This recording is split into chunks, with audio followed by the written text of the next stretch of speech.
और श्लोक क्रमांक 9 और 10 और काफ़ी प्रसिद्ध श्लोक है। श्लोक क्रमांक 9 एटलीस्ट कितने लोगों को पता है चौथे अध्याय का 9 क्रमांक श्लोक कौन सा है? ओके, 2 लोगों को पता है, बोलिए। नहीं। हाँ नहीं, अरे और कोई गैस नहीं करना चाहिए। हाँ बोलो। हाँ, जन्म कर्म च मे दिव्यम। ठीक है, तो हम उच्चारण करने का प्रयास करेंगे। एक्चुअली प्रोजेक्टर मैंने गलती किया, मेरी गलती है, मैं बोलना चाहिए था प्रोजेक्टर लगाने, लेकिन जिसे ये श्लोक पता है वो मेरे साथ उच्चारण कर सकते हैं। ठीक है, जन्म कर्म च मे दिव्यम एवं यो वेत्ति तत्वतः त्यक्त्वा देहं पुनर्जन्म नैति मामेति सोऽर्जुन। जन्म कर्म च मे दिव्यम एवं यो वेत्ति तत्वतः त्यक्त्वा देहं पुनर्जन्म नैति मामेति सोऽर्जुन। जन्म कर्म च मे दिव्यम एवं यो वेत्ति तत्वतः त्यक्त्वा देहं पुनर्जन्म नैति मामेति सोऽर्जुन। ठीक है, आप में से कुछ लोग रिसाइट करिए, 1-2 लोग करिए, रिसाइट करिए। जन्म कर्म च मे दिव्यम् एवं यो वेत्ति तत्वतः त्यक्त्वा देहं पुनर्जन्म नैति मामेति सोऽर्जुन। और कोई रिसाइट करिए, कोई और 1-2 लोग और जिसे बाय हार्ट इस लोग। जन्म कर्म च मे दिव्यम् एवं यो वेत्ति तत्वतः त्यक्त्वा देहं पुनर्जन्म नैति मामेति सोऽर्जुन। और कोई लास्ट। जन्म कर्म च मे दिव्यम् एवं यो वेत्ति तत्वतः त्यक्त्वा देहं पुनर्जन्म नैति मामेति सोऽर्जुन। तो शब्दार्थ हम नहीं पढ़ेंगे, सिर्फ अनुवाद और तात्पर्य सुन सकते हैं। तो अनुवाद ऐसा है इस श्लोक का। हे अर्जुन, जो मेरे आविर्भाव तथा कर्मों की दिव्य प्रकृति को जानता है, वो इस शरीर को छोड़ने पर इस भौतिक संसार में पुनः जन्म नहीं लेता, अपितु मेरे सनातन धाम को प्राप्त होता है। तात्पर्य: छठे श्लोक में भगवान के दिव्य धाम से उनके अवतरण की व्याख्या हो चुकी है। जो मनुष्य भगवान के आविर्भाव के सत्य को समझ लेता है, वह इस भव बंधन से मुक्त हो जाता है और इस शरीर को छोड़ते ही वह तुरंत भगवान के धाम को लौट जाता है। भव बंधन से जीव की ऐसी मुक्ति सरल नहीं है। निर्विशेषवादी तथा योगी जन पर्याप्त कष्ट तथा अनेकों अनेक जन्मों के बाद ही मुक्ति प्राप्त कर पाते हैं। इतने पर भी उन्हें जो मुक्ति भगवान की निराकार ब्रह्म ज्योति में तदात्म्य प्राप्त करने के रूप में मिलती है, वह आंशिक होती है और इस भौतिक संसार में लौट आने का भय बना रहता है। किंतु भगवान के शरीर की दिव्य प्रकृति तथा उनके कार्यकलापों को समझने मात्र से भक्त इस शरीर का अंत होने पर भगवत धाम को प्राप्त करता है और उसे इस संसार में लौट आने का भय नहीं रह जाता। ब्रह्म संहिता 5:33 यह बताया गया है कि भगवान के अनेक रूप तथा अवतार है। अद्वैतम, अच्युतम, अनादि, अनंत रूपम। यद्यपि भगवान के अनेक दिव्य रूप है, किंतु फिर भी वे अद्वय भगवान है।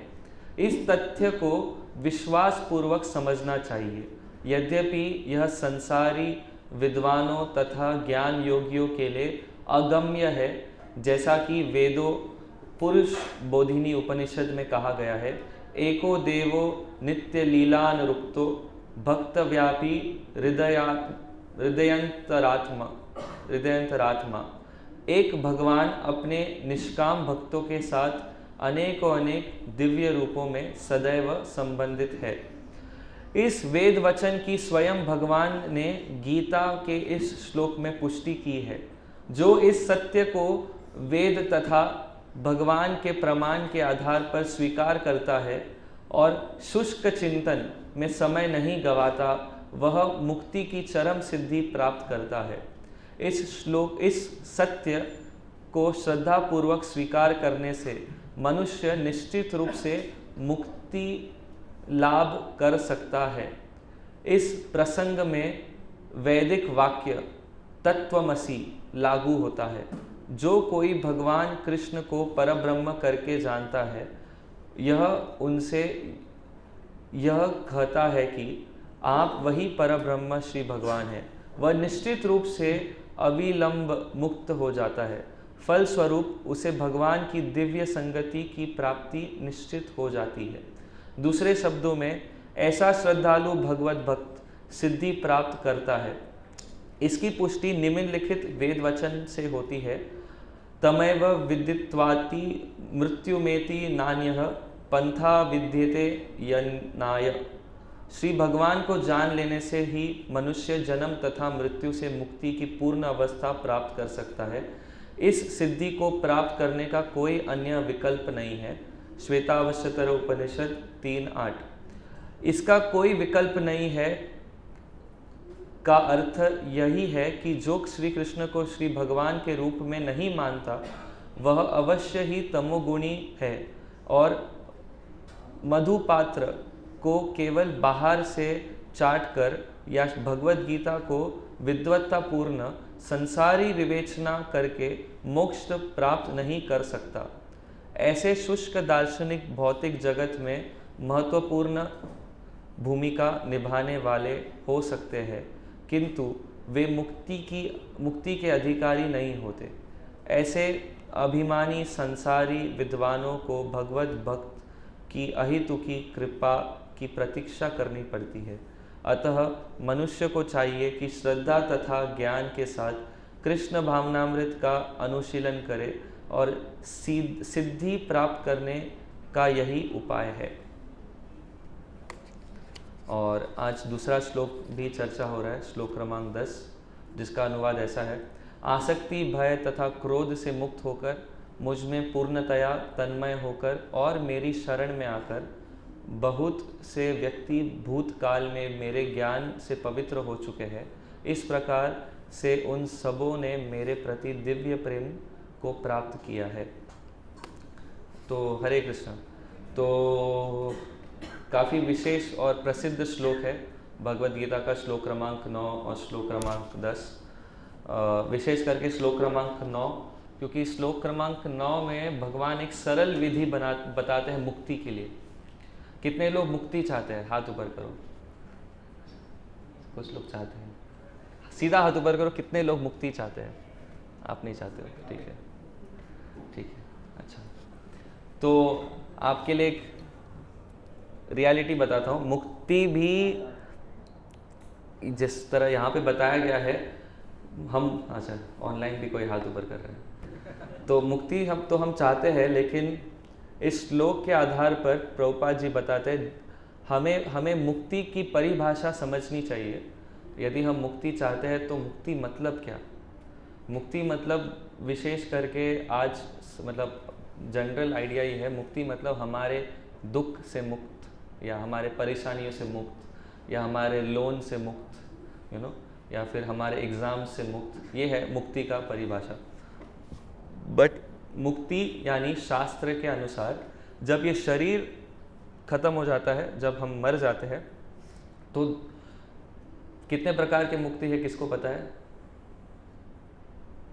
कोई ऑनलाइन बता सकता है? हाँ बताइए।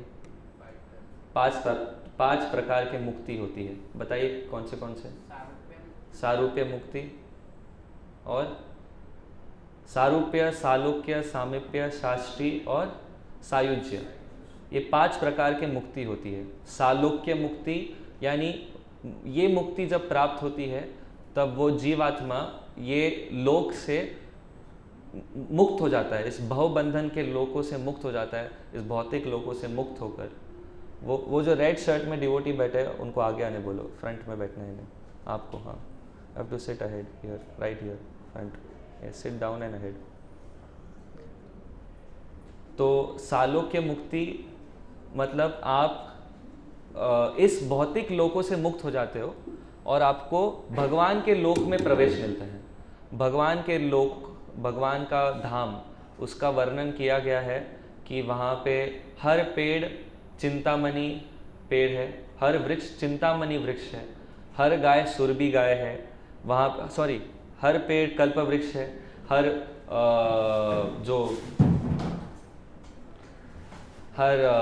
स्थान जो है, हर जो जगह बनाई गई है वो चिंतामणि पत्थर से बनाई गई है।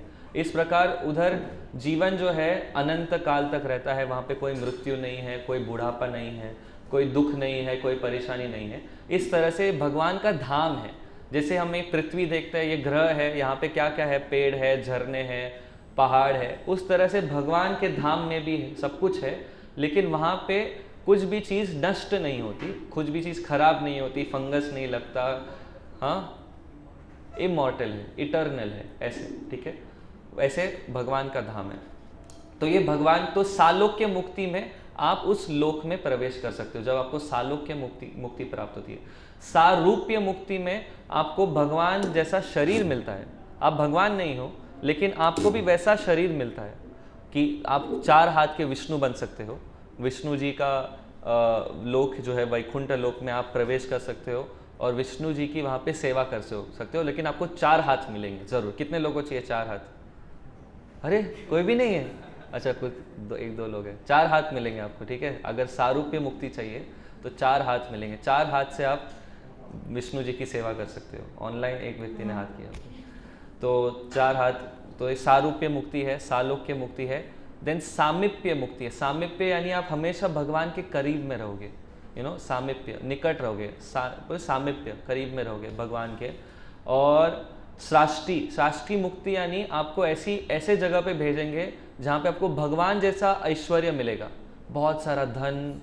स्वर्ग लोक नहीं, आध्यात्मिक ही है ये। स्वर्ग लोक में भी चीज़ें जो है खत्म हो जाती है। हम आध्यात्मिक जगत की बात कर रहे हैं। आध्यात्मिक जगत ऐसा जगत है जहाँ पे कुछ चीज़ खत्म नहीं होती, वहाँ पे मृत्यु है ही नहीं, वहाँ पे कुछ नहीं, इटर्नल है, चलते ही रह रहा है। मतलब उधर का टाइम जो है, जहाँ जैसे यहाँ पे समय काल जो है सब पे कैसे काम करता है, वस्तुओं पे भी और मनुष्यों पे काल इस तरह से काम करता है कि सब चीज़ों को नष्ट करता है काल समय के साथ। लेकिन आध्यात्मिक जगत में चल रहा है, सिर्फ चल रहा है। तो स्वर्ग लोक में भी काल का प्रभाव है, लेकिन आध्यात्मिक जगत में काल वैसे काम नहीं करता, काल इटर्नल है। तो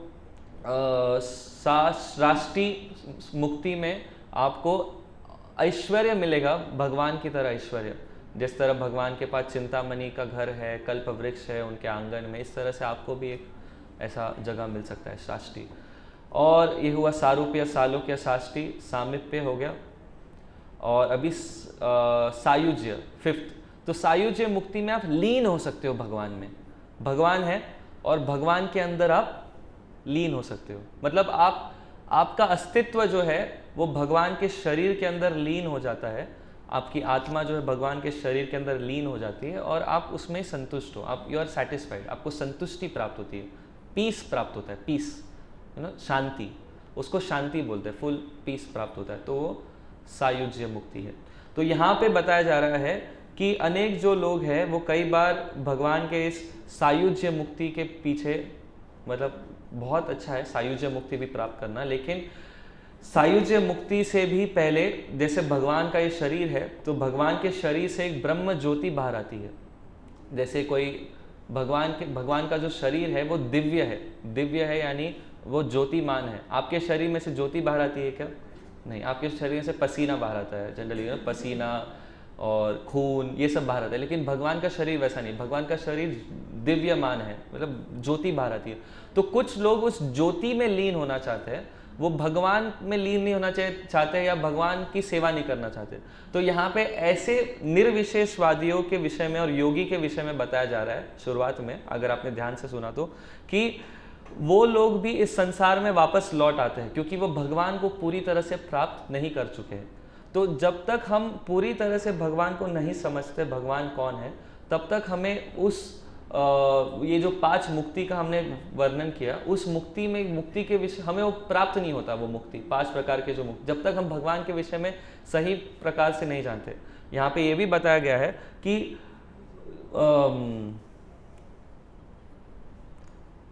अनेकों अनेकों जन्मों के बाद ही मुक्ति प्राप्त कर पाते हैं। निर्विशेषवादी तथा योगी जन पर्याप्त कष्ट तथा अनेकों अनेकों जन्मों के बाद ही मुक्ति प्राप्त कर पाते हैं। तो हमें पर्याप्त कष्ट करना पड़ता है उन योगियों को, और फिर अनेकों अनेकों जन्मों के बाद मुक्ति प्राप्त होती है। समझ रहे, बहुत तपस्या करने के बाद फिर वो मुक्ति प्राप्त, आसान नहीं है। फिर भी भगवान श्री कृष्ण ने इस श्लोक के आधार पर हमें समझाया है कि जन्म कर्म च मे दिव्यम, मेरे जन्म और मेरे कर्म दिव्य है। कृष्ण के जन्म, भगवान का जन्म कैसे हुआ? भगवान का जन्म कारागार में हुआ, देवकी और वसुदेव के सामने, और देवकी और वसुदेव के सामने हुआ, और भगवान का जन्म प्रिडिक्टेड था, भविष्यवाणी की गई थी। भगवान के जन्म के लिए की आकाशवाणी हुई थी कि कंस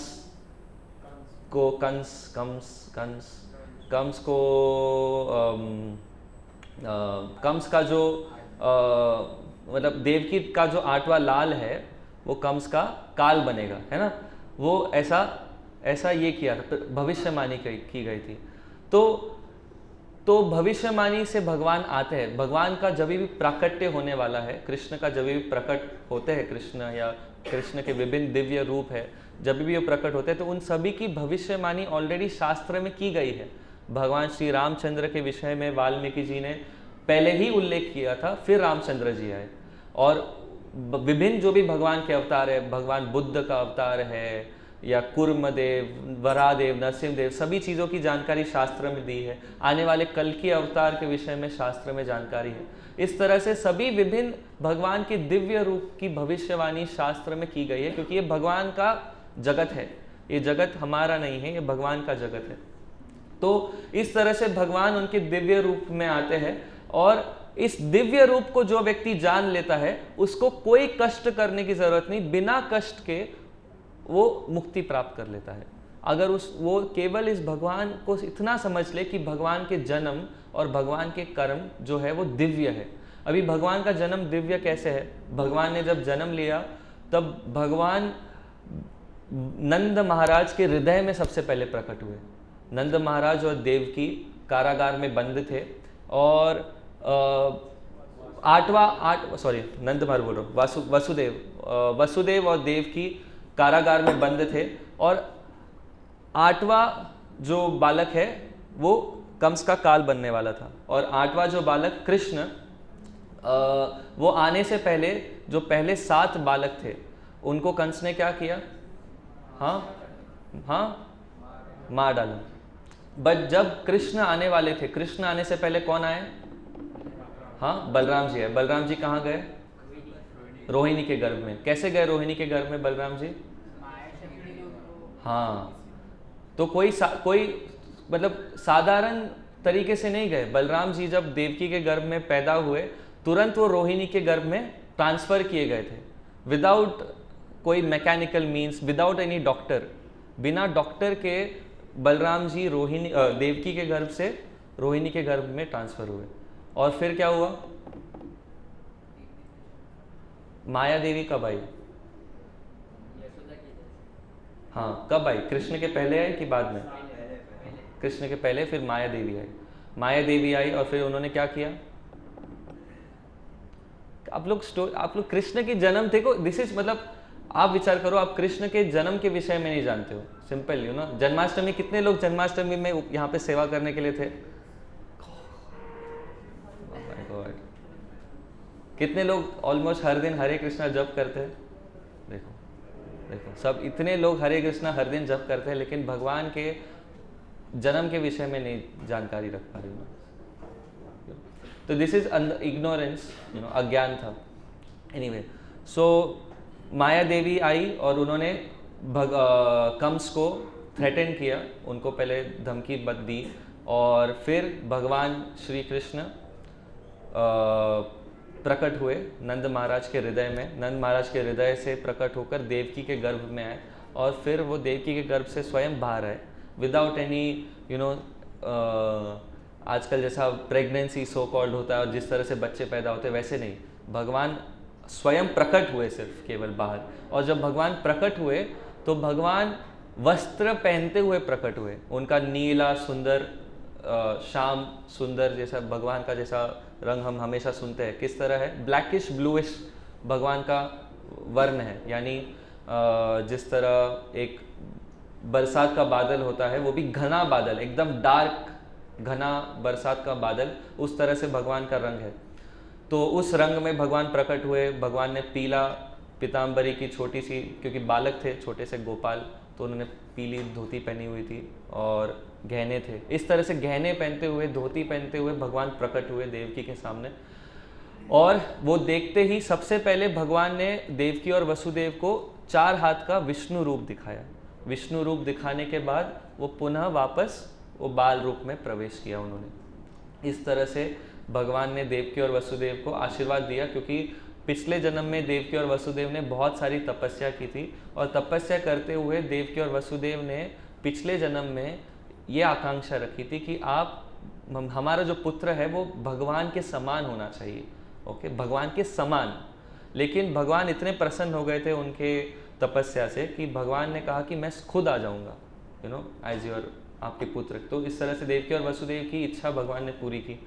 और फिर भगवान जब वृंदावन में जब मथुरा में कारागार में जब वो पैदा हुए तब क्या हुआ नेक्स्ट, कौन लेके गया? वसुदेव लेके गए। कैसे लेके गए? कारागार में थे, जेल में। भगवान जेल में थे, सब कुछ बंद है, और फिर भी भगवान के योग शक्ति, योग माया के शक्ति के द्वारा सभी कारागार खुल गए। जो भी वहाँ पे सिक्योरिटी गार्ड थे, जैसे हमारे मंदिर के सिक्योरिटी गार्ड रहते हैं, काला पहना रहते, सब सो गए, सब लोग सो गए अचानक से।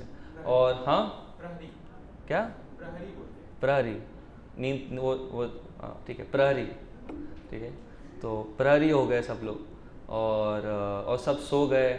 और फिर नंद महाराज वसुदेव काफ़ी आसानी से उन्हें बाहर ले आए। भगवान छोटे से अभी जस्ट पैदा हुआ है, कितने छोटे रहेंगे भाई, इतने से रहेंगे बस, छोटे से बालक है और क्यूट से भगवान एकदम सुंदर हंसते मुस्कुराते। आपने देखा है बहुत सारे ऐसे तस्वीर पेंटिंग्स बनाते हैं भगवान श्री कृष्ण के मुस्कुराते हुए।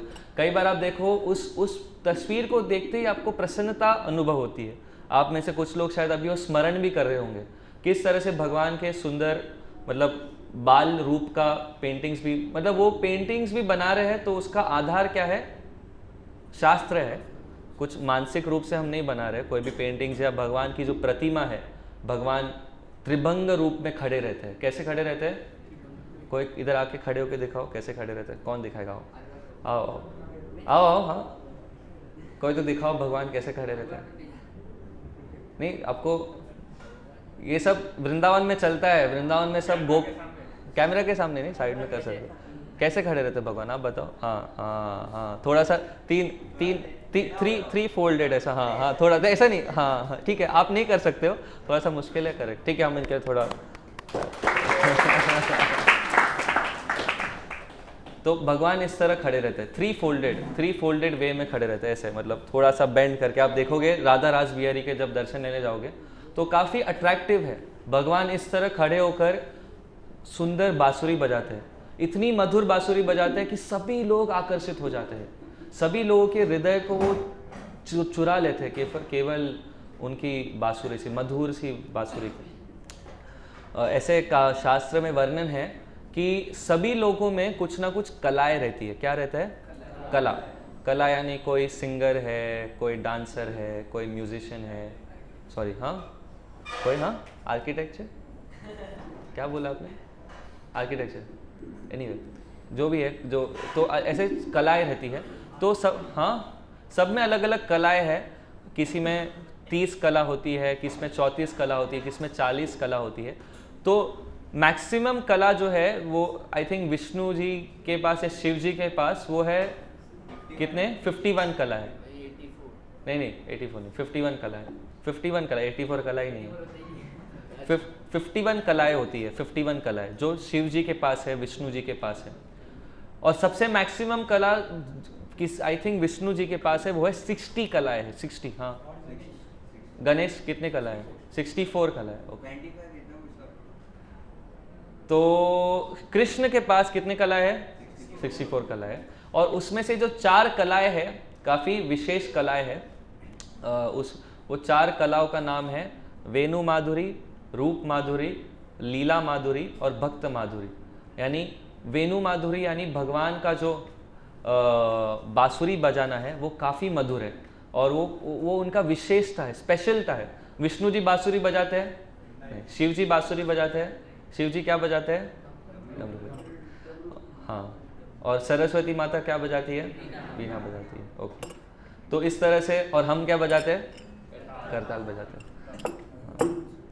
ठीक है। तो कृष्ण ये बांसुरी बजाते हैं और उनकी बांसुरी काफ़ी स्पेशल है। इतना स्पेशल है कि गोपियाँ जो है वो बांसुरी को गाली देती है बहुत। गोपियाँ वृंदावन की बहुत गाली देती है। क्यों गाली देती है? क्योंकि भगवान की बांसुरी हमेशा भगवान के साथ रहती, छोड़ती ही नहीं है। वेणु मतलब वो छोड़ते ही नहीं है, भगवान हमेशा उनके साथ रहती, 24 घंटा उनके साथ रहती है। तो गोपियों को एक प्रकार से जेलस फील करते हैं गोपियाँ, तो इसलिए ऐसा उनका भाव है। तो वृंदावन में ऐसे बहुत ही मधुर एक्सचेंजेस होती है। एक्सचेंजेस यानी संबंध होता है, अलग अलग रिलेशन वृंदावन में सब अनुभव करते हैं। तो ये दूसरा और विशेषता है भगवान का, वो है भक्त माधुरी। भगवान कृष्ण विशेष करके उनके भक्तों के लिए बहुत सारे अलग अलग संबंधों में भगवान मतलब लीलाएं करते हैं भक्तों के साथ। एक बार भगवान ने काली माता का रूप धारण किया था, पता है किसी को? एक बार भगवान श्रीमती राधा रानी के घर में गए थे और श्रीमती राधा रानी और भगवान अकेले थे वहाँ पर। और ससुराल में, श्रीमती राधा रानी के ससुराल में, और श्रीमती राधा रानी के पति, श्रीमती राधा रानी की सास, ये लोग सब बाहर गए थे। और श्रीमती राधा रानी की सास जो है वो काली माता की पूजा करती है। और जैसे ही पता चला दूर से कि श्रीमती राधा रानी की सास आ रही है, तो भगवान ने वहाँ पर काली माता का रूप ऐसे तुरंत धारण कर लिया। हाथ में वो क्या बोलते हैं, कोयता, हाथ में कोयता और दूसरे हाथ में कुछ और ऐसे जीभ बाहर करके ऐसा खड़े हो गए वो तुरंत। और फिर वो लोग सब ऐसे पूजा करने लगे कि हाँ काली माता है सब। तो इस तरह से भगवान उनके भक्तों के साथ लीला बहुत सुंदर तरह से करते हैं। हम ब्रह्म विमोहन लीला में सुनते हैं कि जब ब्रह्मा जी ने भगवान के सभी गाय और ग्वाल बालों को चोरी करने से पहले ब्रह्मा जी ने क्या देखा था? ब्रह्मा जी जब पहली बार आए वृंदावन देखने के लिए कि कृष्ण, पहले ब्रह्मा जी अपने ब्रह्म लोक में थे, और जब भगवान धीरे धीरे इतने सारे असुरों को मारने लगे वृंदावन में, तो भगवान का नाम प्रसिद्ध होने लगा कि अरे कोई तो है जो इतने असुरों को मार रहा है, कौन कर रहा है? छोटा सा बालक है। तो ब्रह्मा को पता चला कि छोटा सा बालक वृंदावन का ग्वाल बाल है, जो गाय चराने वाले उन फैमिली में से कोई पैदा हुआ है, ग्वाला है। तो वो ग्वाला इतने असुरों को मार रहा है, देख के आता हूँ मैं कौन है। तो ब्रह्मा जी जब आए देखने के लिए, तो उन्होंने देखा कि अरे मतलब तो उस समय पे भगवान एक वन में गाय चराने के लिए आए थे और ग्वाल बालकों के साथ वो पिकनिक कर रहे थे। वहाँ पे सब लोग खा रहे थे, प्रसाद खा रहे थे। तो प्रसाद खा रहे थे तो भगवान के एक हाथ में दही चावल था और दूसरे हाथ में भी कुछ और था। तो वो लोग बेसिकली भगवान के हाथ से कोई झूठा खा रहा था और वहाँ से कोई भगवान को झूठा खिला रहा था। इस तरह से वो लोग सब झूठा एक्सचेंज खा रहे थे। तो ये देख के ब्रह्मा जी भी शॉक हो गए कि भगवान जिनकी इतनी शुद्ध प्रकार से पूजा होती है, वेदों में बताया गया है कि कुछ भी झूठा भगवान को भोग नहीं लगता और भगवान को सब शुद्ध सामग्रियों से शुद्ध ब्राह्मण मंत्र उच्चारण करते हैं। आप हमारा जो मंदिर है उसके ऑल्टर में बिना नहाए प्रवेश नहीं कर सकते हो। अगर आपने किसी को छू लिया जो नहा के नहीं आया है तो आपको फिर नहाना पड़ेगा। ये करने जाओगे फिर भी आपको नहाना पड़ेगा, 1 नंबर भी। इतना तक उतना शुद्धता मेंटेन होता है भगवान की पूजा करने के लिए। तो वैकुंठ लोक जो है जहाँ पे विष्णु जी रहते हैं, वहाँ पे बहुत सारे ब्राह्मणिकल जो रूल्स है वो फॉलो होती है। लेकिन वृंदावन में मूड अलग है। वृंदावन में भगवान एकदम हमारी तरह है, जैसे कैजुअल, जैसे नॉर्मल, इस तरह से रहते हैं। तो यहाँ पे भगवत गीता में भगवान जब ये श्लोक अर्जुन को बता रहे हैं, जन्म कर्म च मे दिव्यम, भगवान विशेष करके उस दिव्य रूप, उनके कृष्ण रूप के विषय में बता रहे हैं। कृष्ण दिव्य रूप जो है, कृष्ण का जो हमारी तरह ग्वाल, हमारी तरह यानी एकदम स्वाभाविक हमारी तरह नेचुरल रूप है, जो फ्रेंडली रूप है, हमारी तरह रूप है, जो जिसमें हम उनसे ज़्यादा आसानी से रिलेट कर सकते हैं, वो वाले रूप के विषय में भगवान विशेष करके बता रहे हैं। तो और अर्जुन भी भगवान के मित्र है। अर्जुन भी अगर आप देखेंगे तो वो बचपन से भगवान के साथ खेल चुके हैं, रह चुके हैं, तो वो भी जानते हैं इस रूप के विषय में। लेकिन अर्जुन ने भी भगवान के उस वृंदावन लीलाओं में इतना भाग नहीं लिया। जो वृंदावन लीला, जो ग्वाल बाल अनुभव कर चुके हैं, वो काफ़ी रेयर है, सब लोग नहीं कर पाते। जो गोपियाँ और ग्वाल बाल जो अनुभव करते हैं भगवान के साथ, इसलिए वो जो मुक्ति है, वो मुक्ति जिसमें आप गोलोक वृंदावन में प्रवेश करते हो, वो मुक्ति काफ़ी दुर्लभ होती है। समझ रहे हो? आप तपस्या करके भगवान के भक्त बनकर वैकुंठ भी जा पाओगे, लेकिन गोलोक वृंदावन जाना बहुत ही मुश्किल है। सबसे कठिन है, दुर्लभ है गोलोक वृंदावन जाना। और गोलोक वृंदावन गोलोक वृंदावन जाना ये हमारा एक्चुअली लक्ष्य है। और इस गोलोक वृंदावन जाना जो सबसे दुर्लभ है, उसको इस युग में, कलयुग में चैतन्य महाप्रभु ने बहुत आसान बना दिया। कोई भी और दूसरे युगों में ये पद्धति नहीं है। कोई भी दूसरे युगों में आप बहुत सारी पद्धति शुद्ध सामग्रियों के साथ बताई गई है, शुद्ध अवस्था में बताई गई है, केवल ब्राह्मणों के लिए बताई गई है। लेकिन कलयुग में ये जो महामंत्र की विधि है, ये कोई भी कर सकता है। शूद्र हो, म्लेच्छ हो, चंडाल हो, कुत्ता खाने वाला हो, मांस खाने वाला हो, कितना भी गिरा हुआ फैमिली, कुछ भी हो, कोई भी व्यक्ति इस महामंत्र का उच्चारण करते हुए सबसे टॉपमोस्ट चीज़ प्राप्त कर सकता है। गोलोक वृंदावन में प्रवेश जो सबसे टॉपमोस्ट है, उस चीज़ को प्राप्त कर सकता है। अभी गोलोक वृंदावन में प्रवेश करना है या नहीं करना है, इसकी जो इच्छा है, इसके लिए जो प्रेम है, हमें खुद जागृत करना पड़ेगा। हमें कृष्ण के विषय में सुनना पड़ेगा, कृष्ण की लीलाओं के विषय में सुनना पड़ेगा। मंडे टू सैटरडे आप लोग कहाँ रहते हो? जॉब कर रहे हैं, कोई स्कूल में रहता है, कोई यहाँ वहाँ घर पे है, कोई मोबाइल फ़ोन में है। मंडे टू सैटरडे आप लोग कृष्ण के विषय में कितना सुन पाते हो? 1 घंटा, 2 घंटा, 3 घंटा मैक्सिमम। वो भी मैं ज़्यादा बोल रहा हूँ। मतलब मंडे टू सैटरडे 24/7 कितना होता है? 24/6 कितना होता है? हाँ, 144? नहीं, ज़्यादा होगा, 144 नहीं, कितना है? 144, ठीक है। तो 144 आवर्स में से पकड़ लो 24 आवर्स आप सो गए, नहीं, 144 आवर्स में से 44 आवर्स आपका सोने में चला गया है, 50 आवर्स आपका सोने में चला गया। बाकी के 90 आवर्स बचे। 90 आवर्स में से समझो 25 आवर्स आपका लाइफ में चला गया, जो भी है जीवन में। बाकी अभी कितने बचे? अब और बचे रहेंगे 65 या 55।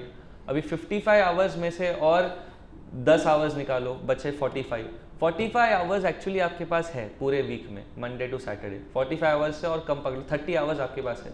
लेकिन हम केवल 3 घंटा या 1 घंटा भी भगवान के नाम जप करने के लिए दे या कथा सुनने के लिए दे, तो बड़ी बात है। समझ रहे हो? हम लोग नहीं दे पा रहे। अगर हम ये जागृत करेंगे धीरे धीरे कि हम हर दिन भगवान की कथा सुनेंगे, भगवान के विषय में सुनेंगे, भगवान के विषय में जानकारी लेंगे, तो हमारा भगवान के प्रति प्रेम जागृत होगा।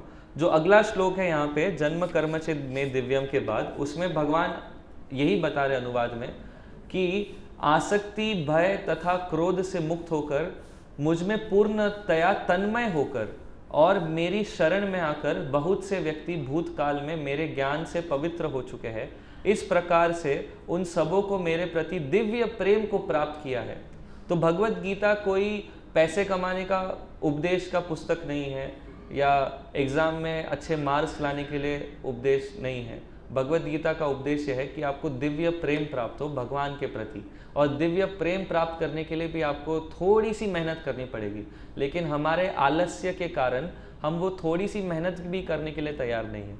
यहाँ पे बताया गया है कि हमें सीधी सरल पद्धति पालन करना है। डेली भगवान का नाम जप करना है, भगवान की कथा को सुनना है। इतने करने मात्र से धीरे धीरे धीरे हमारे हृदय में भगवान के प्रति प्रेम जागृत होगा। अभी भगवान यानी वही व्यक्ति जो हम सभी के पिता है, लेकिन आजकल उन सरल बातों को भी कोई मानने के लिए तैयार नहीं, क्योंकि अनेक संशय है हमारे हृदय में भी। हम लोग बहुत सारी चीज़ों को पूरी तरह श्रद्धापूर्वक नहीं मानते हैं। तो पिछले श्लोक के तात्पर्य में इसीलिए मैं देख रहा था किस प्रकार प्रभुपाद जी ने बहुत बार इस शब्द का इस्तेमाल किया है, श्रद्धा श्रद्धा श्रद्धा। श्रद्धा पूर्वक जप करना है, श्रद्धा पूर्वक मंदिर आना है, श्रद्धा पूर्वक भगवान को प्रणाम करना है, श्रद्धा पूर्वक कथा सुननी है, श्रद्धा पूर्वक प्रसाद लेना है। इसमें श्रद्धा की आवश्यकता है। जब तक आप श्रद्धा नहीं रखेंगे तब तक हम में वो दिव्य प्रेम प्राप्त नहीं होगा। हम आ रहे हैं, बहुत समय से आ रहे हैं। कितने लोग पहली बार आ रहे हैं आज? कुछ ही, ओके, 1 2 10, लगभग 10-15 लोग। कितने लोग मिनिमम 3 बार आ चुके हैं? 3 से ज़्यादा। आप लोग भी ऊपर कर सकते हो, मुझे देखना है। हाँ देखो, अनेक लोग हैं, देखो मिनिमम 3 से ज़्यादा आ चुके हैं।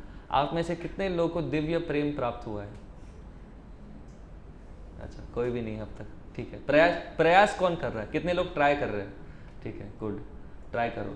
बट आपके प्रयास में प्रामाणिकता होनी चाहिए, सिंसियरिटी होनी चाहिए। आप बोल रहे हो, आप प्रयास करो, लेकिन यदि आप सिंसियर नहीं हो तो फिर आपका प्रयास फेल है। ठीक है, तो बहुत बहुत धन्यवाद सुनने के लिए। तो आज के कक्षा का मूल सार यही है कि भगवान को समझना, मुक्ति प्राप्त करना काफ़ी आसान है। और हाँ, काफ़ी आसान है। यदि आप भगवान को जानना चाहते हो तो डेली भगवान की कथाओं को सुनो। प्रभुपाद जी की कृपा से एक बहुत ही सुंदर पुस्तक है कृष्णा बुक। कृष्णा बुक में भगवान के सभी लीलाओं का वर्णन किया गया है। भगवान ने कैसे जन्म लिया, भगवान ने कितने असुरों को मारा, ये सब आपको पता होना चाहिए। अगर मैं आपको स्पाइडरमैन के विषय में पूछूं, बैटमैन के विषय में पूछूं तो आप बता दोगे। चलो वो नहीं तो कोई सुपर हीरो है, शाहरुख खान की कोई मूवी है, या सलमान खान की, या आमिर खान की गजनी मूवी है, वो भी टकलू था, हम भी टकलू है, उसने यहाँ पे कुछ लिखा था, हम यहाँ हरे कृष्णा लिख देंगे, ऐसा कुछ नहीं। बट ये सब तो ठीक है, लेकिन आप लोग का जो जीवन का लक्ष्य है, गजनी या आमिर खान आपको मुक्ति देने वाला है क्या? नहीं। शाहरुख खान आपको आश्वासन दे रहा है मुक्ति देगा? नहीं। लेकिन भगवान भगवत गीता के माध्यम से आश्वासन दे रहे हैं हमें, लेकिन हम मूर्ख है, हम मतलब बेकार है, एक समझ नाकाम है हम। लेकिन फिर भी हमें हार नहीं माननी चाहिए। एक साधु बताते हैं कि गिरने में प्रॉब्लम नहीं है। कभी कभी हम कुछ प्राप्त करने जाते हैं और हम गिर जाते हैं, लेकिन गिरे पड़े रहने में प्रॉब्लम है। अगर आप गिरे हुए रहते हो, खुद को उठाने का प्रयास नहीं कर रहे हो, तो वो समस्या है। It's okay to be fallen, it's okay to fall, but it's not okay to be fallen. मतलब अब गिरना ठीक है, चलेगा, लेकिन आप गिरे हुए हो, उठने को तैयार ही नहीं हो। मतलब कुछ छोटे छोटे बच्चे रहते हैं ना, मतलब, और एक उसका हिंदी में कहते हैं कि जो सो रहा है उसको जगाया जा सकता है, लेकिन जो सोने का नकल कर रहा है, कि नौटंकी कर रहा है कि वो सो रहा है, तो उसको जगाना मुश्किल है। अगर आप सो रहे हो तो आपको जगाएंगे, आप जग जाओगे। लेकिन अगर वो सोने का नाटक कर रहा है कि मैं सो रहा हूँ, मुझे जगाओ मत, तो ऐसे व्यक्ति को जगाना मुश्किल है। तो हम बहुत सारे लोग ऐसे हैं, हमें पता है, बट हम खुद को बदलने के लिए नहीं तैयार है। माला जप करने के लिए सिंसियरली तैयार नहीं है। शरण, भगवान के शरण जाने के लिए, गुरु के शरण जाने के लिए, भगवत गीता पे आदेशों पर चलने के लिए तैयार नहीं है। तो इन सब कमियों से बाहर निकलो, फिर ही आपका जो आप खुद परिवर्तन देख पाओगे जीवन में।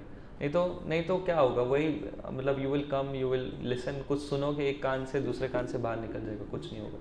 तो भगवान की कथाओं को सुनो, आप खुद परिवर्तन अनुभव करोगे। और हमें भी बताओ क्या परिवर्तन आप अनुभव कर रहे हो। आप में से कितने लोगों ने परिवर्तन अनुभव किया है जब से आप इस्कॉन में आए हो, जुड़े हो, किया है माला? ठीक है, वाह, काफ़ी लोगों ने परिवर्तन किया। लेकिन काफ़ी है क्या? हम में और भी कचरा है ना, बहुत सारा कचरा है। अगर आप जितना हृदय में खोजोगे, पता चलेगा हज़ारों किलोग्राम का कचरा है, बहुत सारा कचरा है, ट्रक भर के कचरा है। 25 ट्रक कम पड़ जाएगी कचरा निकालूंगा तो, मेरे हृदय का एटलीस्ट, आपका पता नहीं, 25-30 ट्रक कम पड़ जाएगी। बड़ा एक मुंबई शहर लगेगा पूरा कचरा रखने के लिए, इतना कचरा है। तो वो सब कचरा साफ करना है ना, बढ़ाना नहीं है कचरा। और कचरा डाल रहे हो, और कचरा डाल रहे हो। कचरा किस माध्यम से डालते हैं? मोबाइल फ़ोन, इंटरनेट, आँखों के माध्यम से। आजकल मोबाइल फ़ोन, इंटरनेट, ये तो बड़ा समस्या है, हाँ। ये बीच बीच में कुछ बोलता है, मेरा ध्यान हमेशा उधर जाता है। तो बड़ा समस्या है ना, बहुत बड़ा समस्या है, कोई बदल नहीं रहा है। हेयर स्टाइल अलग अलग लोग के एकदम फंकी, इधर भी मैं देख रहा हूँ एकदम मज़ेदार हेयर स्टाइल है, कोई ऐसा है कोई वैसा है, सब है ना, अच्छी बात है। लेकिन हमें सब थोड़ा हेयर स्टाइल रखने में प्रॉब्लम नहीं है, आसक्ति में प्रॉब्लम है। कुछ लोगों को मैं देखता हूँ हर 2 मिनट में उसको ऐसे करेंगे, सुधारेंगे, यू नो, वो वैसा होना चाहिए जैसे वो चाहते हैं हमेशा।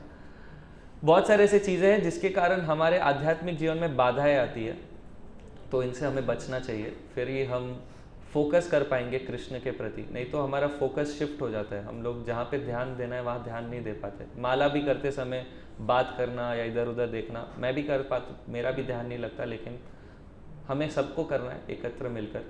भगवान के नाम जप करते समय ध्यानपूर्वक जप करना है, ऐसे नहीं कि हम उसको लाइटली ले। आप माला कर रहे हो, अगर आपके सामने कोई बात करने आ रहा है तो आप उनको बोल सकते हो, प्रभु जी 2 मिनट वेट करो, मेरा माला हो जाने दो, माला करने के बाद हम बात करेंगे। इस तरह से बहुत सारी छोटी छोटी चीज़ें हैं जिसमें हमें ध्यान देना है, जिससे हम भगवान को प्रसन्न कर पाएंगे। हमें ये मौका मिला है प्रभुपाद जी की कृपा से कि हम भगवान को प्रसन्न करें, और पहले तो प्रभुपाद को प्रसन्न करना है। प्रभुपाद देखेंगे अरे हाँ ये भक्त है ना, ये बहुत अच्छा माला करता है, तो प्रभुपाद उसको कृपा देंगे। फिर प्रभुपाद कृष्ण को बताएंगे कि हाँ देखो ये लड़का है उधर इस्कॉन में आता है हर दिन, वो कुंभारवाड़ी में रहता है और यू नो अच्छा भक्त है, और उसको हम कृपा देंगे ऐसे, तो उसको कृपा मिलेगी। फिर समझ लो, तो ऐसे प्रभुपाद जी का रिकमेंडेशन चाहिए, गुरु का रिकमेंडेशन चाहिए, कृष्ण को प्रभुपाद जी बताएंगे ऐसा। तो कृपया करके आप आ रहे हो तो कुछ चीज़ें हैं प्रैक्टिस में लाओ। और कृष्ण कथा प्रभुपाद जी खुद बोलते थे कि सुबह उठकर हमें भगवत गीता पढ़ना है और रात को सोने से पहले हमें कृष्णा बुक पढ़ना है। प्रभुपाद जी के पुस्तक कृष्णा बुक पढ़ना चाहिए, कथा सुननी चाहिए कृष्ण की। ठीक है, बहुत बहुत धन्यवाद। हरे कृष्ण। किसी का कोई प्रश्न है तो पूछ सकता है, प्रश्न है या कमेंट है, बोलो। प्रभु जी भविष्यवाणी मतलब क्या हुई थी कि देवकी का 8वां पुत्र कंस को मारेगा, देवकी का पुत्र कंस को मारेगा? 8वां पुत्र। तो फिर कंस ने पहले 7 पुत्रों को क्यों मारा? पहले वो नहीं मारने वाला था 7 पुत्र को, बट उन्होंने फिर मारा क्योंकि उनको नारद मुनि ने उकसाया। नारद मुनि ने कंस से भेंट की, और वो नारद मुनि जब कंस से मिलने गए, एक्चुअली नारद मुनि का इंटेंशन ये था कि वो चाहते थे कि कृष्ण जल्दी से जल्दी आए, तो इसलिए वो क्या गए, कंस के पास गए और वो एक ऐसे लोटस का फ्लावर लेके गए। अभी लोटस फ्लावर में बहुत सारे पेटल्स रहते हैं, तो नारद मुनि ने कहा देखो विष्णु जो है ना बहुत स्मार्ट है, तो वो यहाँ से भी 1 2 3 4 5 6 7 8 यहाँ से भी आ सकता है, यहाँ से भी आ सकता है, 1 2 3 4 5 6 7 8। तो उनका 8 कहाँ से शुरू होगा और 1 कहाँ से शुरू होगा कुछ भरोसा नहीं है, तो ऐसा वो कह रहे थे। तो ऐसा करके उन्होंने सोचा कि हाँ ये भी पुत्र हो सकता है, ये भी पुत्र, सबको मारेंगे बोल के पहले वो नहीं मारने वाले थे। उससे अगर आप स्टोरी प्रॉपरली पढ़ोगे तो सबसे पहला पुत्र जब हुआ था, देखो शॉर्ट में मैं बताता हूँ। देवकी और वसुदेव रथ में थे, कंस रथ लेकर जा रहे थे विवाह का दिन, और जब आकाशवाणी हुई तब कंस ने तुरंत अपना तलवार निकाला, देवकी के केस पकड़े और देवकी को मारने के लिए तैयार हो गया था कंस, खुद की बहन को। और इस प्रसंग में भी बताया जाता है कैसे असुर लोग तुरंत अपना मन बदल देते हैं। मतलब आपकी बहन को आप लेकर जा रहे हो विवाह में, और अचानक से आकाशवाणी होती है कि आपकी बहन का 8वां पुत्र आपको मारेगा, तो क्या आप तुरंत तलवार निकाल कर आपकी बहन को मारोगे? असुर लोग करते हैं ऐसे। तो असुर लोग तुरंत, असुर ऐसे होते हैं। तो कंस ने तुरंत अपनी बहन को मारने के लिए तलवार निकाली, और ये देखकर वसुदेव उनके पति है तो उनकी रक्षा करने का कर्तव्य है, तो इसलिए वसुदेव जी ने कुछ तो नीति इस्तेमाल किया और उन्होंने कहा कि कंस को कि देवकी आपका मृत्यु का कारण नहीं है, देवकी के पुत्र कारण है, तो देवकी को छोड़ दो, और जब भी पुत्र पैदा होंगे मैं खुद आपको लाके दूंगा पुत्र। जब वसुदेव पहला पुत्र कंस के पास लेकर गए स्वयं, तो कंस का हृदय पिघल गया। कंस ने कहा कि वाह आप अपने शब्द पे खड़े हो गए, बट पहला पुत्र तो आकाशवाणी ने कहा नहीं, 8वां पुत्र कहा है, तो मैं आपके पहले पुत्र को बख्श दे दूंगा। तो कंस ने छोड़ दिया पहले पुत्र को, लेकिन फिर जब नारद मुनि मिले कंस से, तब नारद मुनि ने उकसाया और फिर कंस ने सबको मार दिया। ऐसे इसके पीछे भी एक बैक स्टोरी है, क्यों 7 पुत्र को मारा है, वो सब कृष्णा बुक में बताया। उसमें पिछले जन्म में वो 7 पुत्रों ने कुछ तो किया था, इसलिए उनको मृत्यु मिली, ये सब पूरी स्टोरी भी है इसके पीछे। ठीक है। हमारे इसलिए इसमें बहुत सारे पॉइंट्स थे इस श्लोक में जो मैंने टच नहीं किए। जैसे इस श्लोक में कहा गया है जन्म कर्म च मे दिव्यम एवं यो वेति तत्वतः त्यक्त्वा देहम पुनर्जन्म। पुनर्जन्म ये काफ़ी इंटरेस्टिंग शब्द है ना, पुनर्जन्म। बहुत सारे लोगों को ये चीज़ ही नहीं पता है कि पुनर्जन्म होता है। हम लोग जब शास्त्र में कथा सुनते हैं तो कई बार कथाओं में बताया जाता है कि पिछले जन्म में उसने वो किया था इसलिए उसको इस जन्म में ये फल मिला। इस तरह से हम भी हमारा भी पुनर्जन्म है और होता है और होते रहेगा। तो हमारे जीवन में भी अभी जो हमें कर्म का फल मिल रहा है, हमारे जीवन में यदि कोई बुरा हो रहा है या कुछ अच्छा हो रहा है तो ये हमारे पुनर्जन्म यानी पिछले जन्म का ही कुछ ना कुछ कर्म का फल है। तो इस तरह से पुनर्जन्म होता है। ठीक है। हाँ, और कोई प्रश्न? हाँ बोलो। हाँ,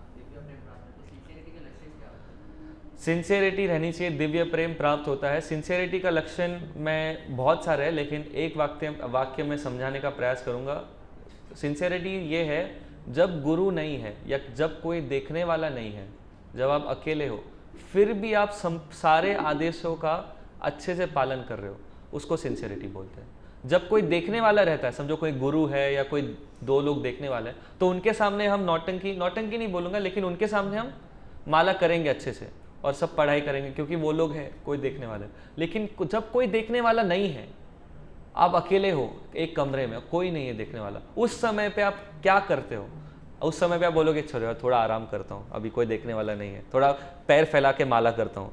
जब कोई आएगा तो तुरंत ऐसे हरे कृष्णा, बट कोई नहीं है तो थोड़ा पैर फैला के लेट के माला करूँगा थोड़ा, तो वो गलत है। तो सिंसियरिटी वो है जब कोई नहीं है फिर भी आप माला कर रहे हो अच्छे से और आदेशों का पालन कर रहे हो एज इट इज़, तो उसको सिंसियरिटी बोलते हैं। सिर्फ दिखावे के लिए नहीं कर रहे हो। ठीक है, समझ में आया? हाँ।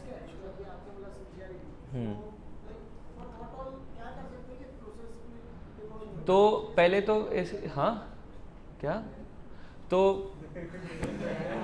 तो सिंसियरिटी का प्रोसेस ये है कि आपको फर्स्ट ऑफ ऑल एक आइडियल किसी को तो समझना पड़ेगा, किसी गुरु को या किसी व्यक्ति को उसके आइडियल के पद चिन्ह पे चलना पड़ेगा। पहले तो आपको किसी व्यक्ति के प्रति थोड़ा सा आदर्श कि ये मेरा आदर्श है और इनके साथ इनके जैसा मुझे बनना है या इनसे मेरे को शिक्षा लेनी है, ऐसा होना चाहिए। फिर ऑटोमेटिकली उनके जो आदेश है उनको पालन करना शुरू करो, फिर सिंसियरिटी आएगी। प्रभुपाद जी के गुरु ने, प्रभुपाद जी पता है कितने लोगों को पता है प्रभुपाद जी कौन है? कितने लोगों को नहीं पता प्रभुपाद जी कौन है?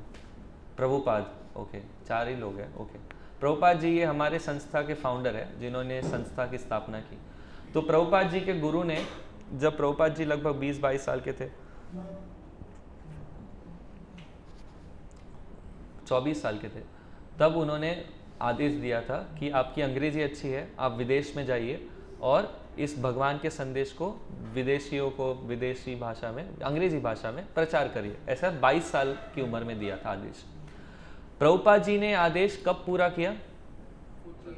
70 साल की आयु में, 48 ईयर्स के बाद। 70 साल की आयु में प्रभुपाद जी ने 40 ईयर्स के बाद 70 साल की आयु में प्रभुपाद जी ने ये आदेश कंप्लीट किया। 70 साल की आयु से। अब विचार करिए, आपको बचपन से कितने सारे आदेश मिले रहेंगे कि समय बर्बाद मत करो, मोबाइल फ़ोन मत छुओ, एग्ज़ाम के मिले ना, छोटे मोटे आदेश मिलते रहते। कितना हम पालन कर पाते? बताओ, कर पाते क्या? नहीं।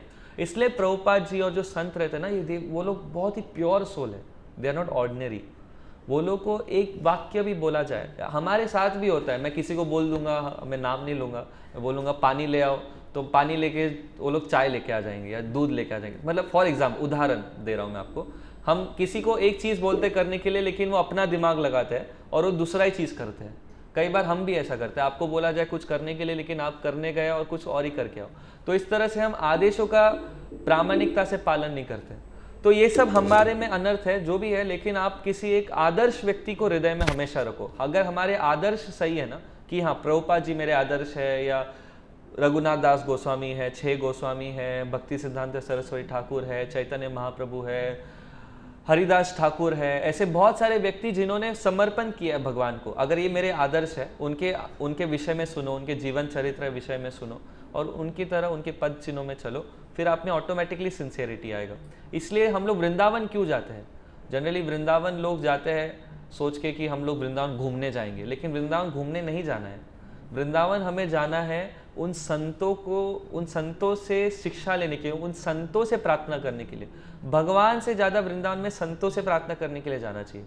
भगवान तो यहाँ पर भी है, राधा रास बिहारी जी, ये भी वृंदावन है क्योंकि कृष्ण यहाँ पर है, लेकिन उन संतों की समाधि वहाँ पर है। बहुत सारे संत हैं जिनकी समाधियाँ वृंदावन में, उन संतों के समाधि पे जाकर उनको प्रणाम कर कर उनसे आशीर्वाद लेने के लिए वृंदावन जाना चाहिए। वो विशेष कारण है वृंदावन जाने का। वृंदावन में बहुत सारे समाधियाँ हैं, जो भी 6 गोस्वामी हैं, प्रभुपाद जी की समाधि है वृंदावन में। हमारे इस्कॉन वृंदावन में कृष्ण बलराम का विग्रह है और वहाँ पे प्रभुपाद जी का बहुत सुंदर समाधि है, तो वहाँ पर जाकर उनसे आशीर्वाद लेना चाहिए, इस तरह से प्रार्थना करनी चाहिए उनसे। तो ये बहुत महत्व, इसलिए कृपा और आशीर्वाद संतों का बहुत बहुत महत्वपूर्ण है। हमें भीख मांगनी चाहिए एक प्रकार से कृपा करने के लिए, कृपा की भीख मांगनी चाहिए संतों से, फिर ऑटोमेटिकली सिंसियरिटी आएगा। तो आप प्रार्थना करो, नम्र रहो, भीख मांगो। बहुत सारे जो एक्चुअली हम जो वस्त्र में हैं, जो बड़े बड़े सैफरन, अमोघ लीला प्रभु क्योंकि फेमस है, अमोघ लीला प्रभु भिक्षुक है। शॉकिंग स्टेटमेंट लगता है ना, अमोघ लीला। और अगर मैं और टपोरी लैंग्वेज में बोलूँगा तो भिखारी, भिखारी है। क्यों ऐसा कह रहा हूँ मैं? क्योंकि एक्चुअली वो भिक्षुक है। वो कमाते हैं क्या? नहीं, वो संस्था में रहते हुए वो भगवान का प्रचार कर रहे हैं और उनको जो भी मिल रहा है भिक्षा, उसके आधार पर वो जीवन जी रहे हैं। और वो सब जो भी भिक्षा मिल रहा है वो भगवान की सेवा में लगा रहे। खुद के लिए कर रहे हैं क्या? खुद पैसा रख रहे हैं, घर पे दे रहे हैं, फ्लाइट में जा रहे हैं? नहीं। अभी वो फ्लाइट में जा रहे होंगे प्रचार करने के लिए, वो अलग बात है। लेकिन हम सभी लोग जो है वो एक्चुअली भिक्षुक है। ब्राह्मण मतलब भिक्षुक। ब्राह्मण का काम ही है भिक्षा करना। ब्राह्मण कोई व्यवसाय नहीं करता है, कोई जॉब नहीं करता है या कुछ। ब्राह्मण मतलब भिक्षुक। आप में से कितने लोग जाति ब्राह्मण हैं? वाह। और आप जो हाथ ऊपर कर रहा है उसमें से कितने लोग जॉब करते हैं? ठीक है, कितने लोग कंपनी में जॉब करते हैं?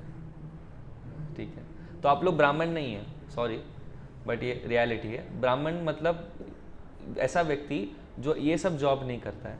ब्राह्मण मतलब उसका पूरा जीवन ब्रह्म जानाति इति ब्राह्मण। जो ब्राह्मण का कार्य करता है वो ब्राह्मण है। अगर आप वैश्य का काम कर रहे हो, अगर आप बिजनेस कर रहे हो तो आप वैश्य हो। अगर आप क्षत्रिय का काम क्षत्रिय हो, समझ, शूद्र का काम कर रहे हो शूद्र हो। तो अगर आप ब्राह्मण का काम करोगे तो आप ब्राह्मण हो। अगर आप सिर्फ घर में पैदा हुए ब्राह्मण के तो आप ब्राह्मण नहीं हुए। इसलिए हरिदास ठाकुर एक्चुअली मुस्लिम घर में पैदा हुए थे। मुस्लिम घर में पैदा होने के बाद भी हरिदास ठाकुर दिन में 22 घंटा भगवान का माला करते थे।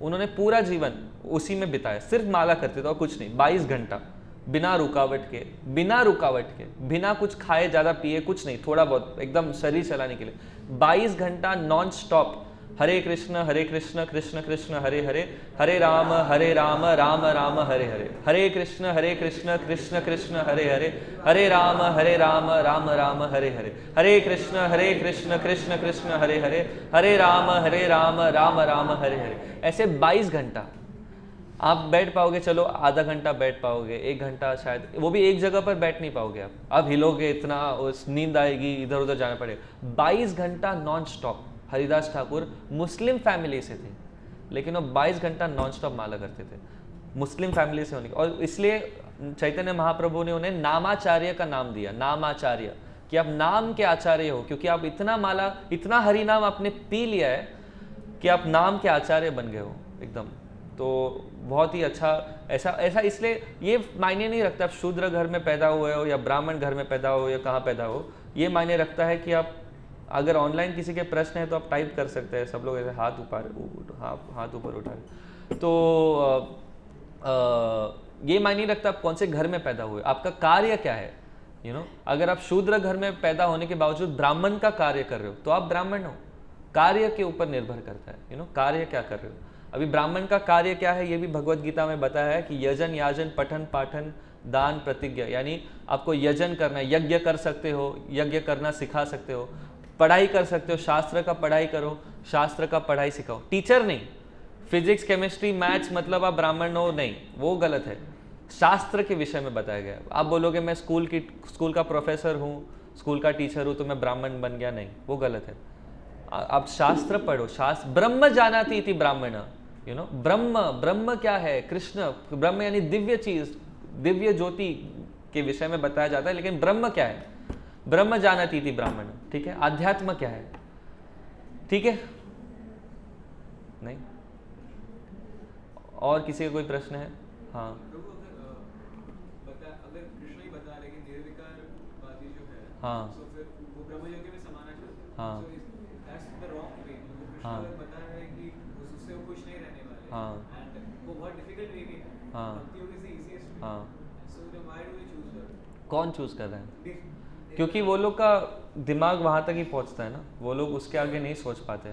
वो लोग जो निर्विशेषवादी जनरली भगवान से ईर्ष्या रखते हैं, वो लोग खुद भगवान बनना चाहते हैं, इसलिए वो उतने आगे तक नहीं सोचना चाहते और सोचना भी नहीं चाहते। और कई बार ये होता है कि इस जन्म में वो लोग निर्विशेषवादी है और क्योंकि वो पूरी तरह से निर्विशेषवादी का ज्ञान पूरा नहीं कर पाते, तो इसलिए एक श्लोक है ना, बहुनाम जन्मनाम अंते ज्ञानवान माम प्रपद्यते वासुदेव सर्वमिति सहम आत्मा सुदुर्लभ। तो बहुनाम जन्मनाम अंते, बहुत जन्म वो निर्विशेष ज्ञान लेते बहुनाम जन्मनाम अंते ज्ञानवान माम प्रपद्यते, बहुत जन्म के बाद भगवान के प्रति वो शरणागत, प्रपद्य यानी शरण लेते। वासुदेव सर्वमिति स महात्मा सुदुर्लभ, तो तभी उनको पता चलता है कि वासुदेव सब कुछ है, लेकिन वैसे महात्मा बहुत दुर्लभ है। तो निर्विशेषवादी का ज्ञान कल्टीवेट करना जो है वो बहुत मतलब बहुत लॉन्ग प्रोसेस है, प्रोलॉन्गिंग है, इसलिए और कुछ नहीं। वो लोग अभी मैं समझो मैंने अभी Brahma Kumari for example Brahma Kumari join किया, तो ज़रूरी नहीं कि इसी जीवन में मैं भगवान के ब्रह्म ज्योति में लीन होऊंगा। वो कल्टीवेट हो रहा है, नॉलेज मिला, लेकिन वो अगले जन्म में फिर मैं मनुष्य में बनूंगा, फिर मुझे थोड़ा और नॉलेज मिलेगा, फिर गलती से समझो किसी हरे कृष्णा वाले के पास में आ गया, तो then I will be diverted, ऐसा तो ऐसा हो सकता है, ठीक है। तो इट टेक्स टाइम बेसिकली। तो Krishna has said it's wrong, but people still have so much of dirt in their heart that they like Brahma Jyoti. They don't want Krishna. Nobody wants Krishna. Even while we are talking here, nobody wants Krishna. Very few people want Krishna. Manushanam sahasreshu kaschid yatati siddhe. Even in thousands of men, एकदम कुछ लोगों को कृष्ण चाहिए, सबको नहीं चाहिए कृष्ण। सभी लोग गोलोक वृंदावन, इसलिए गोलोक वृंदावन जाना दुर्लभ हो जाता है। आसान है, आप सभी लोग गोलोक वृंदावन जा सकते हो, लेकिन सब लोग जाना नहीं चाहते। सब लोग कृष्ण के प्रति उस तरह से प्रामाणिक प्रेम नहीं होता। कोई अपनी, अभी इतने सारे लोग रास लीला का नौटंकी करते हैं, जैसे गरबा होता है या लोग नकल करते हैं रास लीला करने का। प्रभुपाद जी एक जगह बोलते हैं रास्कल लीला है, वो रास लीला नहीं है, रास्कल लीला करते हैं ये लोग, ठीक है। तो मतलब जो भी नकल करता है, मतलब बोलने का जिसको नहीं समझ में आ रहा है मैं क्या कह रहा हूँ, हम कृष्ण नहीं है और हम कृष्ण का नकल नहीं करना है। बहुत सारे ढोंगी जो है वो लोग क्या करते हैं, वो लोग खुद को कृष्ण बोलते हैं और बहुत सारे स्त्रियों के बीच में वो लोग नृत्य करते हैं, ठीक है, नकल करके। तो ये गलत है कि सही है? गलत है। तो क्योंकि वो स्त्री भोग करना चाहते हैं, खुद को साधु बोलते हैं लेकिन कृष्ण बोलकर स्त्रियों के बीच में नृत्य करते हैं। तो क्या वो कृष्ण प्राप्त करेंगे मृत्यु के बाद? हमेशा कृष्ण कृष्ण कर रहे लेकिन कृष्ण प्राप्त करेंगे नहीं, क्योंकि वो गलत तरीका है। उसका हृदय अभी भी गंदा है, हृदय मलिन है, भोग करने की वासना है, कृष्ण के प्रति प्रेम नहीं है, भक्ति नहीं है, वो भोग वासना है, इसलिए वो प्राप्त नहीं कर पाएंगे। इसी तरह से निर्विशेषवादी वो लोग ईर्ष्या करते हैं भगवान से, वो लोग को कृष्ण नहीं चाहिए, सिर्फ ज्योति चाहिए, शांति चाहिए। मेरे को परेशान मत करो, अकेले छोड़ दो, मुझे शांत रहना है। ऐसे लोग रहते हैं ना, बोलते कभी कभी मुझे छोड़ दो, मैं शांत रहना चाहता हूँ, बस ऐसे लोग होते हैं। वो निर्विशेषवादी है, मुझे अकेला छोड़ दो, अकेला अकेला रहना है, मुझे मेरा पता है। ऐसे बहुत लोग हैं जो कृष्ण के वृंदावन में बहुत सारे फ्लेवर्स हैं, लेकिन निर्विशेषवादियों को केवल वेनिला चाहिए, ठीक है, उनको सिर्फ वेनिला में खुश है। लेकिन वृंदावन में बहुत सारे फ्लेवर है, बटर स्कॉच, स्ट्रॉबेरी, अभी स्ट्रॉबेरी का सीजन है, सीताफल, अलग अलग फ्लेवर्स। किसको खाना है सीताफल आइसक्रीम बताओ? अच्छा, एक ही व्यक्ति है। स्ट्रॉबेरी कुछ लोग हैं, बटर स्कॉच, चॉकलेट, ठीक है, मिलेगा। आशीष प्रभु सब नोट डाउन कर लो किस किस को चाहिए, हम लेके आ जाएंगे, ठीक है। हाँ, और कोई फ्लेवर पर्सनल कोई डिमांड रहेगा तो आप बोल सकते हो, ठीक है। टेंडर कोकोनट नहीं, ठीक है। एनीवे, और कोई प्रश्न है? आपका प्रश्न है, बोलिए। मेरा क्वेश्चन नहीं है, उन्होंने एक क्वेश्चन किया था कि मतलब सिंसियर कैसे है हाँ, हाँ, इनके प्रति आप। हाँ, हाँ, तो मेरा मतलब मेरे दिमाग में वो चीज़ है। हाँ, सिंसियर ऐसे रहा जा सकता है ना कि आपके पास रीजन स्ट्रॉन्ग होना चाहिए। हाँ, रीजन स्ट्रांग होना चाहिए। जैसे आपने अभी ठाकुर जी का बोला हाँ। कि वो 22 घंटे जब किया उन्होंने हाँ। और हम नहीं कर सकते क्योंकि हाँ। हमारे पास रीजन नहीं है। हाँ। And उनके पास वो रीजन था। हाँ तो ये हाँ, ये अच्छे अच्छा है, रीज़न स्ट्रांग होना चाहिए। हाँ। तो इसलिए भगवत गीता पढ़ोगे तो रीज़न स्ट्रांग होगा। अब भक्ति भी कर रहे हो, भगवान के विषय में जानना है, रीज़न स्ट्रांग होना चाहिए। बट हमें रीज़न के विषय में पता, जैसे अभी रीज़न इन्होंने बहुत अच्छा बोला, रीज़न स्ट्रांग होना चाहिए। लेकिन आज लोगों के रीज़न स्ट्रांग किस विषय में है? पैसा कमाने के लिए है, स्त्री प्राप्त करने के लिए है, या जो भी है, समाज सेवा करने के लिए। लेकिन ये सब शारीरिक स्तर पर है। आप लोग आध्यात्मिक रीज़न अगर स्ट्रांग करोगे, जो भगवत गीता आपको सिखाएगा, तो आपका एक्चुअली आप रियल बेनिफिट मिलेगा। सिर्फ रीज़न स्ट्रांग करना काफ़ी नहीं है, समझ रहे हो? बट आध्यात्मिक रीज़न होना चाहिए। आध्यात्मिक पर्पस में ज़्यादा वैल्यू है। मटीरियल पर्पस क्या है, वो आज है कल नहीं है। खाली हाथ आओगे खाली हाथ जाओगे, ख़त्म हो जाएगा। अभी आप कमाओगे, बहुत सारा कमाओगे, फिर ख़त्म हो जाएगा। रीज़न स्ट्रांग है, कमाना है, लेकिन ख़त्म हो जाएगा। लेकिन आध्यात्मिक क्या है, वो इटर्नल है, कभी ख़त्म नहीं होगा। तो आध्यात्मिक रीज़न होना चाहिए। लेकिन समझ रहे हो मैं क्या कह रहा हूँ? ठीक है, और किसी कोई प्रश्न है? हाँ हाँ बोलो। और कि चैतन्य- आपको ही कुछ पूछना था, आप पूछ लीजिए। इतना आप बोल रहे थे बीच बीच में। नहीं, मजाक कर रहा हूँ मैं, बोल सकते हो कुछ। नहीं, हाँ चैतन्य महाप्रभु भगवान है क्या? तो वो स्वयं भगवान है। हाँ, चैतन्य महाप्रभु ये स्वयं भगवान है और इसका उल्लेख बहुत सारे शास्त्रों में किया गया है। उनके विशेष, उनके कार्य से भी, जैसा उनका जन्म हुआ वैसे जैसे उनके कर्म है, वो भी स्वयं भगवान है। और चैतन्य महाप्रभु के विषय में अगर आपको जानना है तो चैतन्य भागवत, चैतन्य चरितामृत ये पढ़ सकते हैं। चैतन्य महाप्रभु के विशेष लीलाएं हैं, कैसे उन्होंने विभिन्न भक्तों का उद्धार किया। एक्चुअली चैतन्य महाप्रभु ये भगवान है, ये उन्होंने सबको नहीं बताया। चैतन्य महाप्रभु ये भगवान, उन्होंने सिर्फ कुछ भक्तों को दिखाया उनका रूप, लेकिन फिर उन भक्तों ने अपने नहीं, शिष्य नहीं, उनके लिटरेचर और कुछ लोगों को ही बताया, सबको नहीं। पहले सबको नहीं पता था चैतन्य महाप्रभु भगवान है। चैतन्य महाप्रभु जैसे जब जब यंग एज में थे, तब वो निमाई पंडित नाम से जाने जाते थे। और निमाई पंडित ये स्कॉलर थे बहुत बड़े।